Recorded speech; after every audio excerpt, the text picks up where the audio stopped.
वर्तमान समय में बच्चों द्वारा मोबाइल, टैबलेट और अन्य डिजिटल स्क्रीन का लगातार बढ़ता उपयोग उनकी आंखों के स्वास्थ्य के लिए चिंता का विषय बनता जा रहा है। लंबे समय तक स्क्रीन देखने से आंखों में थकान, सूखापन, सिर दर्द, धुंधला दिखाई देना, ध्यान केंद्रित करने में कठिनाई तथा कम उम्र में चश्मे की आवश्यकता जैसी समस्याएं बढ़ रही हैं।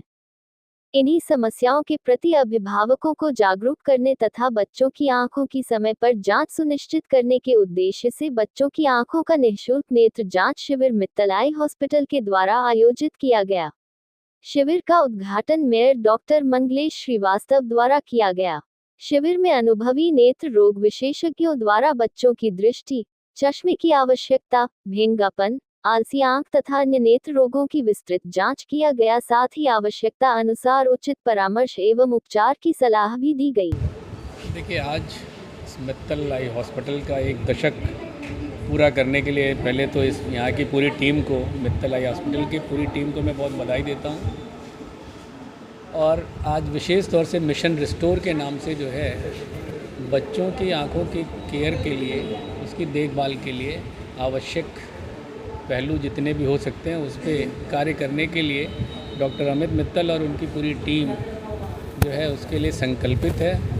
और जैसा कि हम सभी जानते हैं कि आजकल मोबाइल रील लाइफ का प्रभाव कुछ ज़्यादा ही हो गया है, तो न केवल हम लोगों पर बल्कि बच्चे भी उसका, अगर आप दुरुपयोग कहें तो कोई अतिशयोक्ति नहीं होगी, वो सभी पूरा दुरुपयोग हो रहा है इस समय, और जिसकी वजह से जो है उन बच्चों की आइज़ पे भी काफ़ी प्रभाव आता है। और इस क्रम में यहाँ पर एक नई मशीन, एक नई तरीके की मशीन जो बच्चों के लिए ख़ास तौर से जो है आवश्यक है, उसके लिए यहाँ पर इंस्टॉलेशन किया है। और इससे पीडियाट्रिक एज के बच्चों के लिए, पीडियाट्रिक एज में जो बच्चे आते हैं उनके लिए एक अत्यंत लाभकारी प्रक्रिया शुरू की गई है।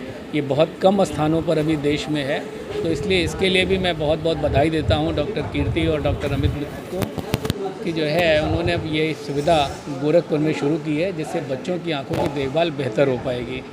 हम सभी जानते हैं कि जो है जिस क्रम में बच्चों की आंखों पर, चाहे वो ड्राई आई हो, चाहे वो मायोपिक आइज़ हो, तो इसके लिए बहुत दुष्प्रभाव हमें देखने को मिल रहे हैं। तो ऐसे में ये मशीन तो कारगर होगी और इनकी सलाह भी बहुत कारगर होने वाली है, तो इसके लिए मैं एक बार पुनः ढेर सारी बधाई देता हूँ। धन्यवाद। तो बेसिकली ये जो बच्चों की एक पावर होती है, इसको हम लोग मायोपिया बोलते हैं, जिसमें बच्चों को दूरदृष्टि की प्रॉब्लम होती है और वो लगातार बढ़ रही है क्योंकि बच्चों का लगातार मोबाइल यूज़, टैबलेट यूज़, और बच्चों की आउटडोर एक्टिविटी एकदम बंद हो गई है। बच्चे घर में रहते हैं, इंडोर गेम्स ही खेलते हैं, मोबाइल देखते हैं, तो उससे बच्चों का पावर लगातार बढ़ रहा है। उसी पावर प्रोग्रेशन को रोकने के लिए एक, मतलब कह सकते हैं कि लाल रोशनी जो है, आज से लाल रोशनी जो है बच्चों की पावर को रोकेगी और बच्चों की पावर को कम भी करेगी। तो इसके ऊपर प्रोटोकॉल होता है, उसी प्रोटोकॉल को फॉलो करना है कि हर रोज़ 3 मिनट का एक दिन छोड़ के बच्चों को सेशन देना होगा। और ये टोटल करीब बच्चों की पूरी लाइफ तक ये टोटल 66 सेशंस होंगे, बच्चा जब तक 21-22 साल तक का नहीं हो जाता।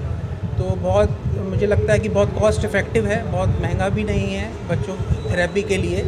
तो इससे बच्चों का बहुत अच्छा रोल आ रहा है। ऐसे इस टाइप के बहुत सारे इक्विपमेंट्स इस समय चल रहे हैं, लेकिन जो सबसे ज़्यादा रोल है इस समय इसी मशीन का है। और आने वाले फ्यूचर में मुझे लगता है कि हर सेंटर्स पे होगी और इसका रोल बहुत अच्छा होगा और बच्चों की पावर को रोकने के लिए हम लोग बहुत कारगर होंगे इससे। अभी तो पहले यूपी में ही पहला है सर। इसमें अगर देखा जाए बच्चों को किस साल का चश्मे की जरूरत पड़ेगी? चश्मे की ज़रूरत, जैसे मान लीजिए बच्चा हमारे पास किस एज ग्रुप में आ रहा है, किस पावर के साथ आ रहा है, उस पर डिपेंड करेगा। मान लीजिए हो सकता है कि बहुत कम पावर से है, शुरुआत हो उसकी, तो हम उसको स्टार्ट कर सकते हैं और उसकी पावर आगे बढ़ने से रोक सकते हैं। और हो सकता है कि थोड़ा बहुत पावर इसमें ज़्यादा, कई केसेस में देखा गया है कि पावर कम भी हो गया है ऐसा, लेकिन बहुत रेयर होता है। जो कि हम नॉर्मल जैसे चश्मा देते हैं, पेरेंट्स पूछते भी हैं कि हम बच्चा हमारा चश्मा रेगुलर लगाएगा तो उसका पावर कम होगा कि नहीं होगा, तो नॉर्मली नहीं होता है। लेकिन इस मशीन में देखा गया है कि बहुत से केसेस में पावर रिड्यूस हुआ है, कम हुआ।